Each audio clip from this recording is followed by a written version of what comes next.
Sveiki, esmu juriste Silvija. Gribēju parunāt par laulības šķiršanu.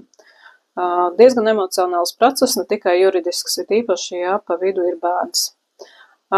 Es ieteiktu laulības šķiršanu risināt miermīlīgā ceļā, iesaistot notāru, parakstīt vienošanos un atrunāt obligātos jautājumus, lai varētu šķirt laulību pie notāra, tātad ja ir bērns, tātad par bērnu uzturlīdzekļiem, saskarsmes tiesībām un tā tālāk.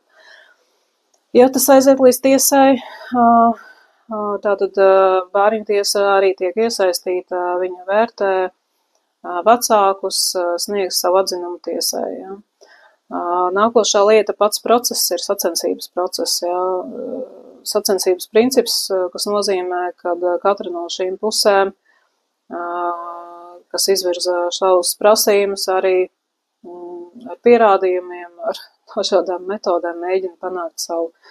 Un jo krasāk ir un pārspīlētāki šie prasījumi, jo trakāk šie tiesas procesi notiekās, ja, un ilgāk viņi notiekās un sarežģītāk un emocionāli grūti un nervozi. Nu, un, protams, bērns ir pa vidu un bērni interesēs. Tas nav labākais veids, kā situāciju risināt. Ja.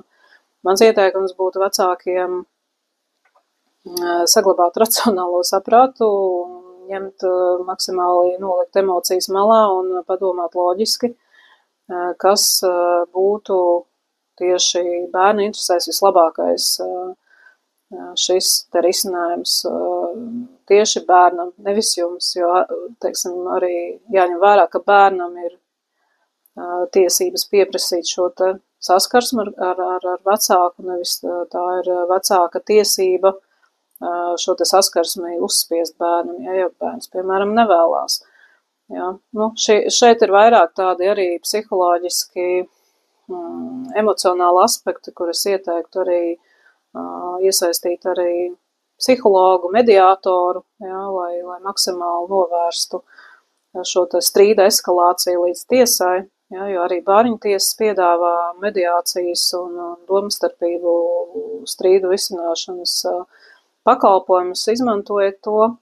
Es arī varu palīdzēt izskaidrot gan jūsu tiesības, gan arī mēģināt, ieklausoties abos vecākos, saprast, kas būtu tie loģiskākie, saprātīgie risinājumi jūsu situācijai. Droši man raksta, sazinies ar mani. Es domāju, ka es noteikti ar savu padomu varēšu tev palīdzēt, un es esmu par to, lai šos strīdus mēs atrisinām miermīlīgā veidā,